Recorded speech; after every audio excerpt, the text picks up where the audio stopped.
இன்றைக்கி ரொம்ப சிம்பிளான தால் பாலக் எப்படி செய்கிறதுன்ட்டு பார்க்கலாம் வாங்க. துவரம்பருப்பு வந்து ஒரு 50 கிராம் மேலே போட்டிருக்குங்க. கொஞ்சமாக சீரகம் போட்டுக்கலாம். மஞ்சள் தூள் ஒரு 1/4 ஸ்பூன் அளவுக்கு, ஒரு 2 ட்ராப் அளவுக்கு எண்ணெய். இப்போ இந்த பருப்பு வந்து நல்லா வேகட்டும். இது வந்து குக்கர் மூடி போட்டு மூடி வச்சிடலாம். துவரம்பருப்பு நல்லா வெந்துருச்சுங்க. இப்போ வந்து பாலக் போட்டுக்கலாம்.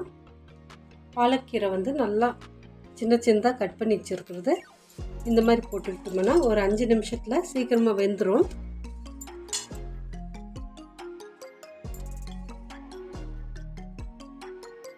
இப்போ இந்த கீரை வந்து நல்லா வெந்து வரட்டுங்க.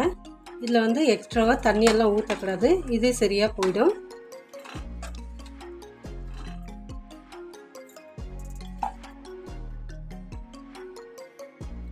இப்போ எண்ணெய் நல்லா சூடாகிடுச்சுங்க. ஒரு 4லேருந்து 5 ஸ்பூன் வரைக்கும் நான் எண்ணெய் ஊற்றி வச்சுருக்கேன்.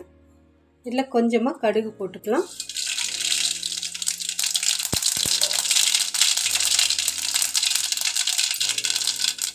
அரை ஸ்பூன் கடுகு, 1/4 ஸ்பூன் வந்து சீரகம்,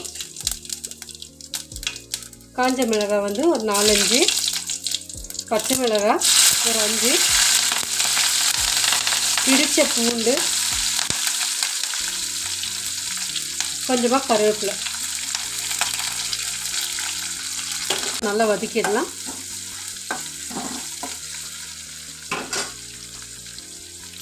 சின்ன சின்னதாக கட் பண்ண இந்த 3 வெங்காயம் எடுத்துருக்கேன்.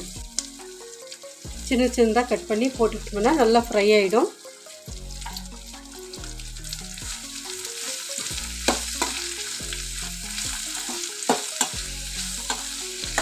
உப்பு வந்து ஒரு அரை ஸ்பூன் அளவு போட்டுக்கலாம். மஞ்சள் தூள் வந்து ஒரு 1/4 ஸ்பூன் அளவுக்கு. ஏற்கனவே மஞ்சள் தூள் வந்து பருப்பில் போட்டிருப்போம், கொஞ்சமாக போட்டுக்கிட்டா போதும்.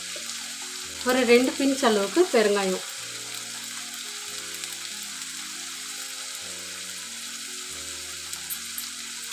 இப்போ இதெல்லாம் நல்லா ஒரு ப்ரௌன் கலரில் வர அளவுக்கு வதக்கிடலாங்க.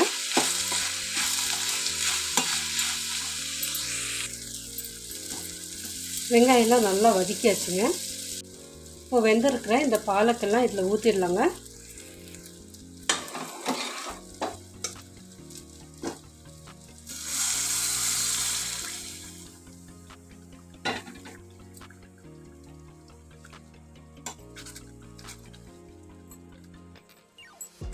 நல்லா பாலக்கெல்லாம் நல்லா கொதிச்சு வந்துருச்சுங்க. இப்போ கடைசியாக வந்து நம்ம மிளகு தூள் போட்டுக்கலாம். கொஞ்சம் ஸ்பைஸியாக தான் இருக்கும். நம்ம மிளகாயெல்லாம் கொஞ்சம் அதிகமாக தான் போட்டிருக்கோம். காரம் கம்மியாக வேணுன்றவங்க கொஞ்சம் மிளகாயெல்லாம் கம்மியாக போட்டுக்கோங்க. அவ்வளோதாங்க, தால் பாலக் ரெடி ஆயிடுச்சு. இந்த மாதிரி நீங்களும் செஞ்சு பாருங்கள்.